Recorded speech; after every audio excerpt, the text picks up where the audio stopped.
So, hi guys. Today we are going to learn the basics of chess. I want to tell you that I am not a master like GM or whatever basically it is at chess. Like I know like some of it. Um, so basically, uh, we won't be learning today a lot like how uh, there will be some like just say pro level moves or of that sort. It will be really basic.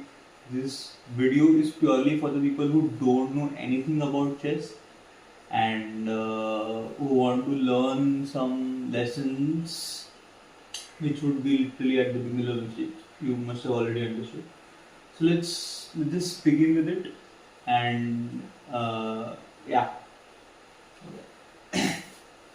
So let's start and yeah, most of the time perhaps I won't be visible in the video. Of course I'll be there, it's just that I won't be in the frame because this is a bit more important what you want to understand. So yes, if you look at the chessboard carefully, I don't know whether all of these alphabets and numbers are visible to you or not, but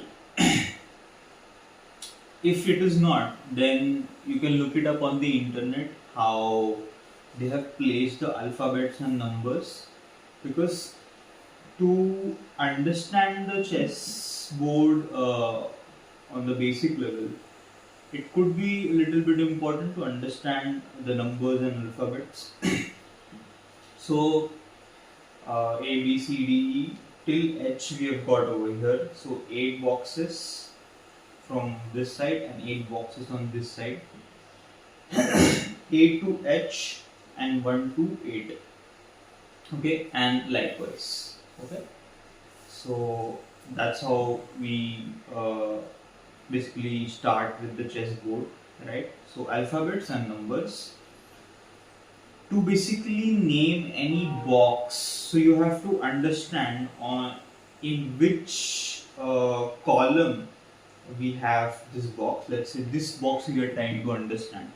Where is this place? This is E5. Okay, so E would be the column of this box and F would be the row. So E5. Likewise, if you have to understand, let's say this box, it would be B7. Okay, so pretty much easy. If you understand, if you want to make notes, you can do so. Okay, people who are learning, who actually want to learn chess, the basics or at least, okay, they can basically note it down. And we won't be doing a thorough research because I am not like I haven't studied chess greatly. Again, like I just am trying to share whatever I know, the the experiences which I've had. Not exactly the matches which I've ridden, like all of that. It's just getting to the basics.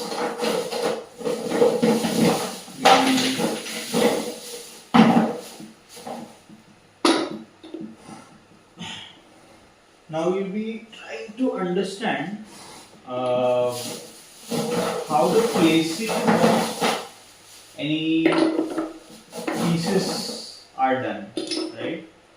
Give me some time, guys. I'll be getting all the pieces together.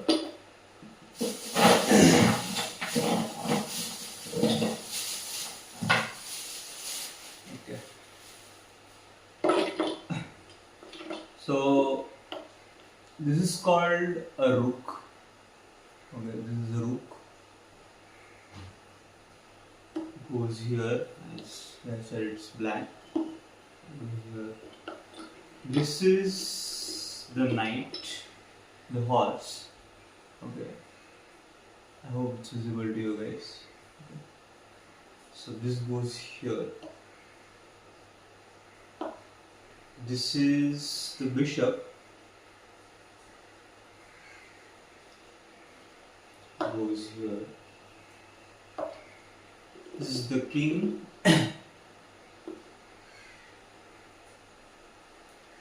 King goes, the black king goes Basically there definitely must be some way how these placings are done. But what I know of, like basically whenever I used to place the pieces, I used to get confused with whether the king goes on the white or on the black. So how I basically have learned is that, like, if the king is black, it goes on the opposite end, like it goes on the white over here. Okay, and the queen will go on the other box. Okay. Over here. And rest of them are just soldiers. Like the other pieces, the rest of the pieces are just the soldiers. Over here. You've got 8 soldiers. Okay. Similar would be the case of the white pieces. Okay. Save the king over here. Right. Bishop. Knight. The rook. So this is how the overall board looks like, guys. From, let's just say, yeah. So first two rows would be the white pieces, and the last two would be the black pieces. Right? 7, 8, 1, 2. This is what the chessboard looks like, guys.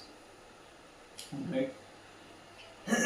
We'll try to understand how every piece would move. That would be the basic of it. Like, of course, we learned how we could name the boxes. Like, for example, again, this box would be named H3. Okay, H3. Okay. So we'll try to first of all understand how the soldiers move. Like, soldier can be moved, let's just say, 1 step ahead, okay, or 2 step ahead. Okay, so it moved from D2 to D3 or D2 to D4. This is how the the piece could be moved. And to also tell you some rules about chess, which casually is not followed if you are playing in a very informal setting. Usually that's not followed, but I feel it's a bit important. I don't know whether it's still followed. I haven't checked the rules and regulations right now whether it's still valid or not. But there is a term called touch to move. So basically, if you're playing on a physical chessboard, right, and it's not online on the app or something like that. But if let's say you touch a piece, basically I had understood this way ago. I don't know whether it's valid or not. Please look it up on the internet. So if you touch a piece on the chessboard, you have to move it. Of course, if you touch a black piece and you're the white one, then of course it's perhaps, I don't know, perhaps it's excusable. One would have to look it up. But if you touch your piece, let's say you touch this, you have to move this. But if you touch the rook, of course, it can't go anywhere from here, right? Like, so perhaps that would be that would be excused. But if you, let's say, touch a horse, you have to play a horse, right? So there is one rule which we had to learn today. So this was one, and then there is one more term called placement. If, let's say, you have touched the piece, okay, you have touched the soldier. Now definitely you have to move the soldier. But if you haven't placed it, it's fine. You can place it here or here. But if you place it here once, you have touched it and you have placed it, that means you have made the move. It's sort of not valid if you place it again over here. Perhaps it is if it's allowed that you are trying to do this, like, first, like, basically whatever. I don't know, but let's just say you're playing the knight, right? And you place it here. You cannot place it here again. You've placed it here. That's the touch and move and the placement. So the move has been played. Okay. So that's how it is. Like, so we learned two terms so far, which is touch to move. Okay. So you've touched this piece and now you have to move it. Okay. You cannot like touch this and then play this one. You just can't. So as far as I know, this move was valid at least some time ago. I don't know whether it's still there or not. Like we'll have to look it up. Okay. So yeah, we understood touch to move and placement. Now we will try to understand how the pieces move. As we are going to start with the soldier, right? So a soldier can move one step and two step. That's it. Soldier can do this. Okay. Now we'll go one step ahead. If the black again plays the same two-step move of the soldier, now what a soldier can do is it can take the black piece. I don't know whether this is visible to you or not because of the black box, but there is one soldier over here, guys. Okay. So it will be like basically the white soldier can move like this. It can take up a soldier. Black one is gone. Okay. So that's how it can play. So if let's say if he had played this one, so you can take this one as well, right? So this is how a soldier moves. All right. There is one more way how a soldier can move, guys. Is that like first of all, it cannot move like this, so it cannot go sideways. It cannot go backwards. Once it is basically once you move up ahead, there is no turning back, right?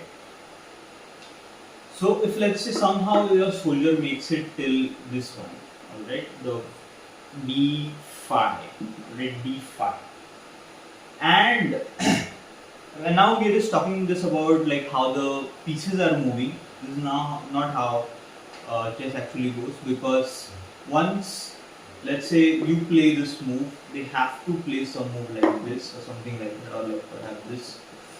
Okay, and then the let's say it's again your move, and then you again move the white soldier, right? Like basically it's your turn, and the next will be played by your opponent, and this goes on for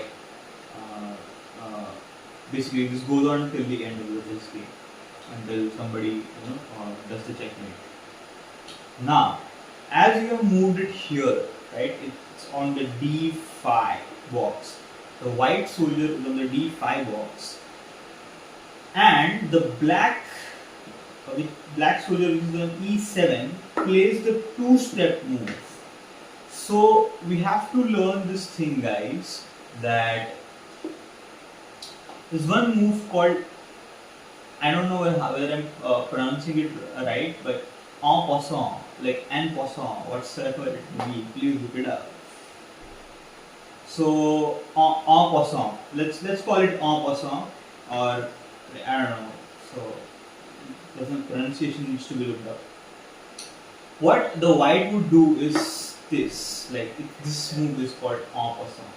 So it's not like clearly attacking the chess head on, but going sort of like sideways, but on the upper side.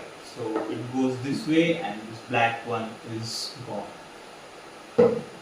right? And then of course like the black would have to move this move. It's not necessary, guys, that if this move is played, then it has to make the en passant, but usually this would be the this would this would be not the not a very bad move because we're taking the black piece. Right now we are not learning how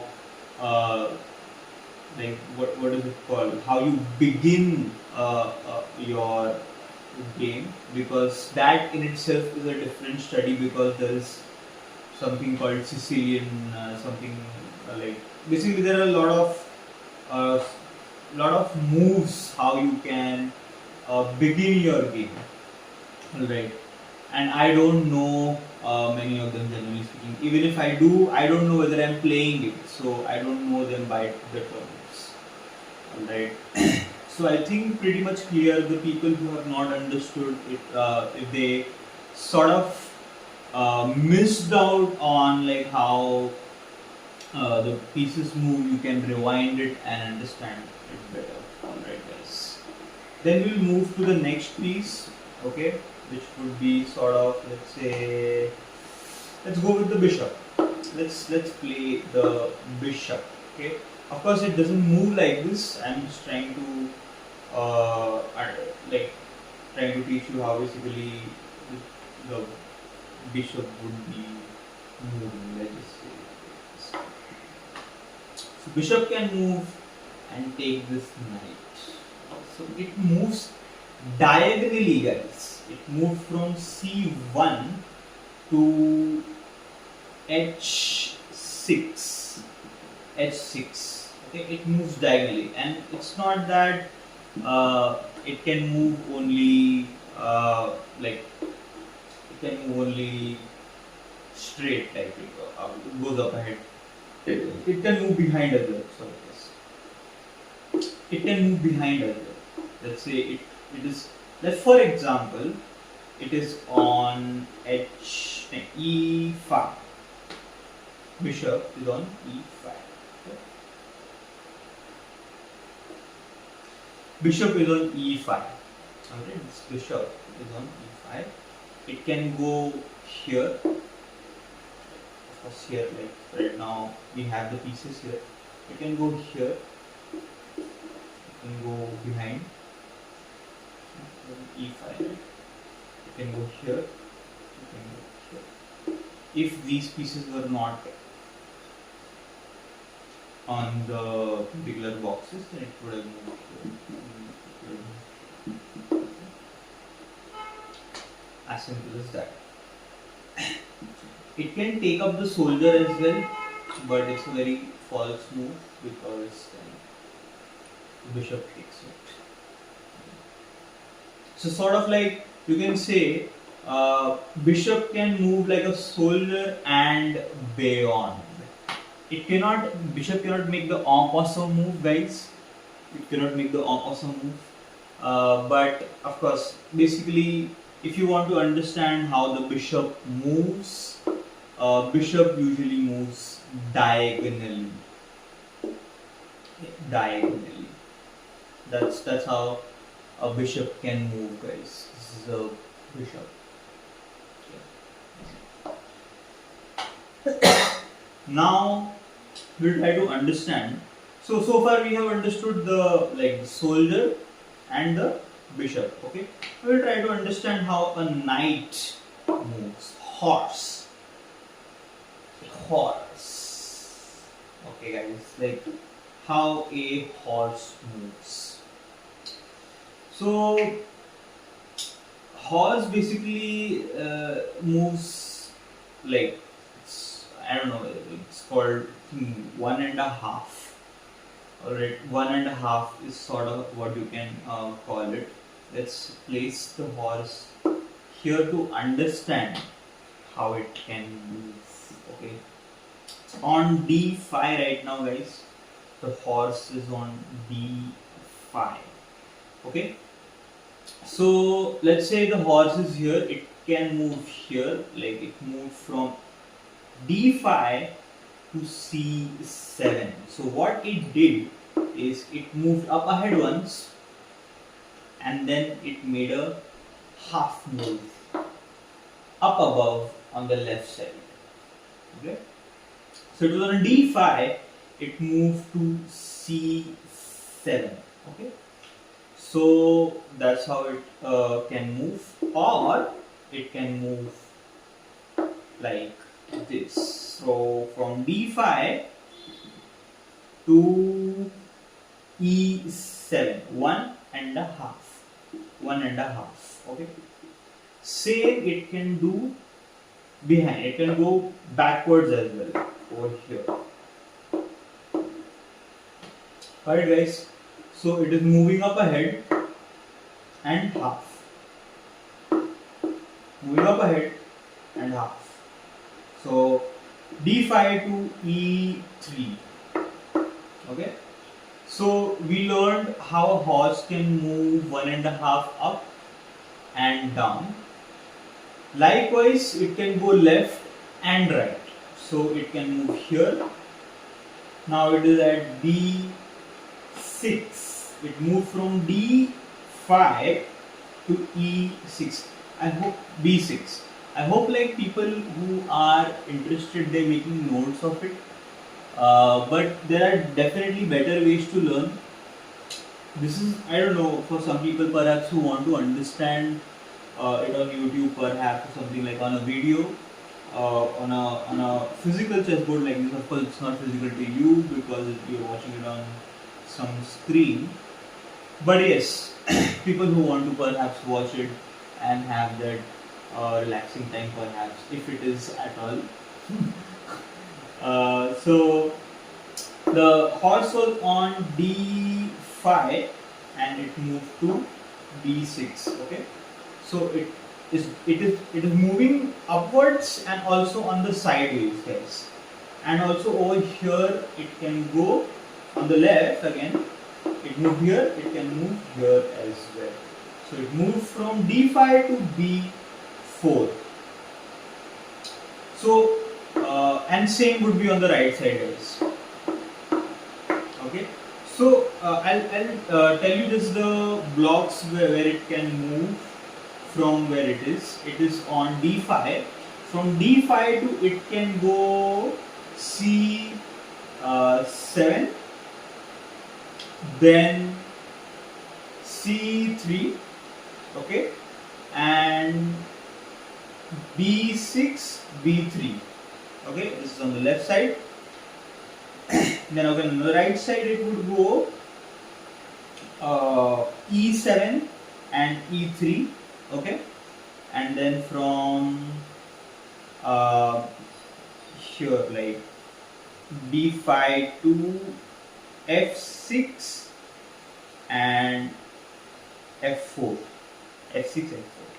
Okay, these two, and I hope I must have already said e7 and e3.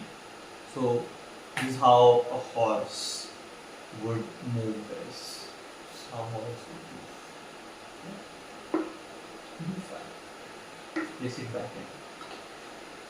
So we learned how a soldier moves, we learned how a bishop moves, we learned how a horse moves. There's one more interesting move a soldier can play. I'll tell you a bit later because there are a lot of pieces over here. So we'll try to we'll keep it for the end, guys. I hope I remember it. So far we have tried to understand a soldier, a bishop and a knight. Now we will try to understand the rook. Yes, the rook. How a rook can move. So rook is basically, it moves only straight or like sideways. So basically let's say it's on again, let's place it again on d5, guys. ऐसे ऐसे move करता है हाथ में, like यहाँ ऐसा sideways या तो वो सीधा ऐसा ऐसा रहता है. So d5, let's say you can do this way. Alright, or it can go like at the back. If for example there is one soldier here and another soldier here, so it cannot go here. Nah, it basically has to take this one first, and then perhaps this one, and then it can take this one. And this one. People who didn't understand can rewind it and have a look. So basically rook moves straight, only straight. So rook is heterosexual, guys. Anyways, moving on. We learned how a soldier moves, not completely, well, one more interesting way what a soldier can do. Anyways, bishop and the knight. I didn't tell you the blockings, didn't name the block. I'll let you know. Let's say this rook is on d5. Okay, so it can go to h5, a5, d3, d7, d6, something like that. Doesn't have to be on d5. It can be on any block. Let's say it was here. For example, it was here. h4. Okay, it was on h4. We go now on h6. It can go now on. It can move behind as well. h3, h, and then a4, d4. I think pretty much we have understood what a rook can do. I think we have covered a lot of pieces so far. It's the soldier, bishop, knight, and the rook. Okay. One more interesting move is still pending. We will get to that later. So now we are left with the queen and the king. Okay.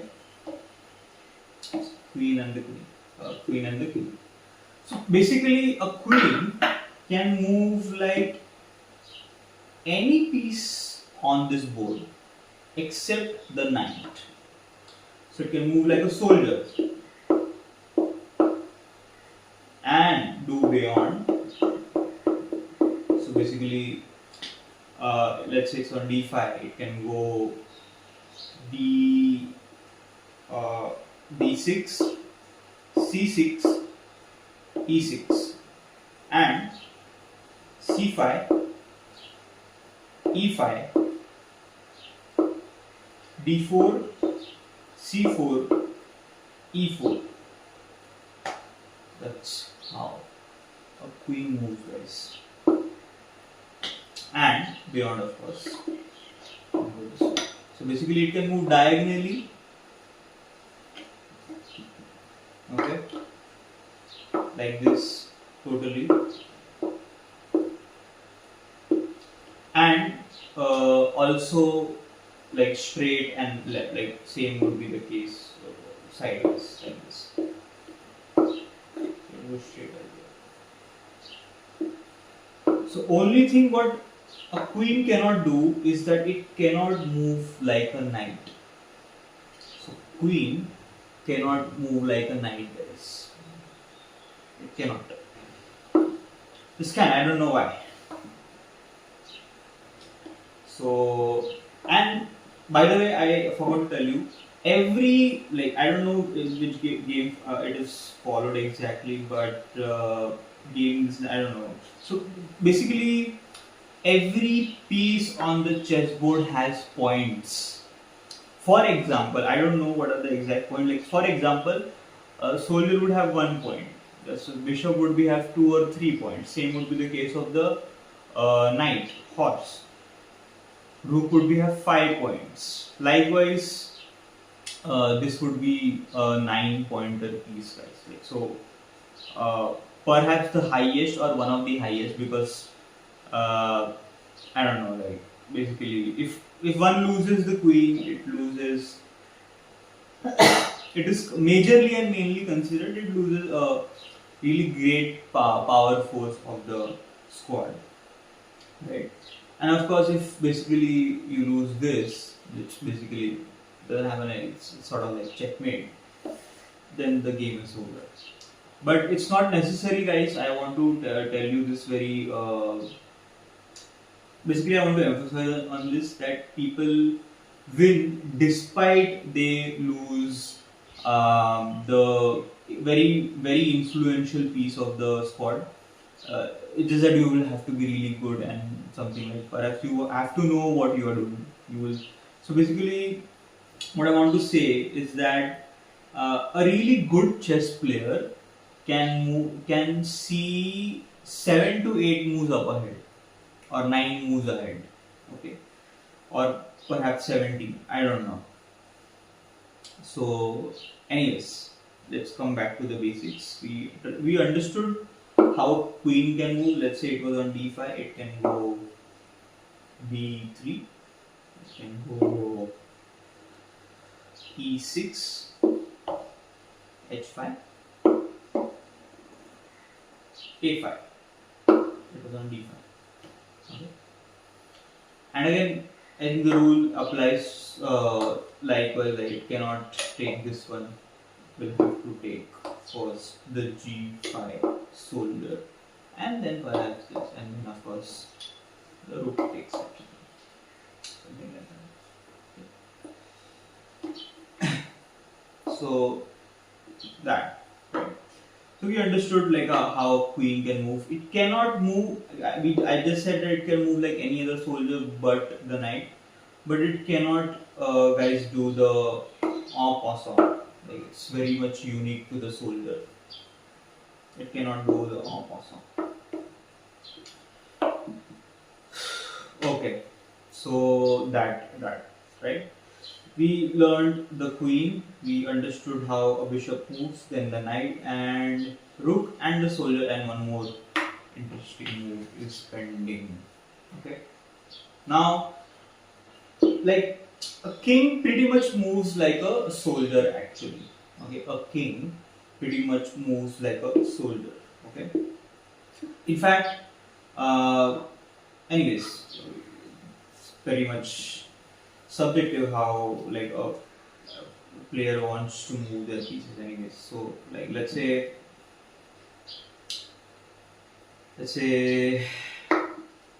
yeah, so a king can move only one step basically. Okay. It can go diagonally, it can go up ahead, it can go back. Okay. And there's one interesting move which basically people play is the castle, like the king castles. So for the castle, you will have to touch the rook first, because it's the rook or the king, if I'm not wrong. I think I think it's the king, because the reason is like if you're moving the rook, then it's a rook move. You move the rook, now you cannot do the castle. So what castle does is, this is very interesting. The e1 is the block on which the king is, and h1 is where the rook is. So you have to move. As I said, the touch to move factor comes over here, and placement, if I'm correct. So castle, when you're doing the castle, the king goes from e1 to g1. Okay, and of course the rook goes over here.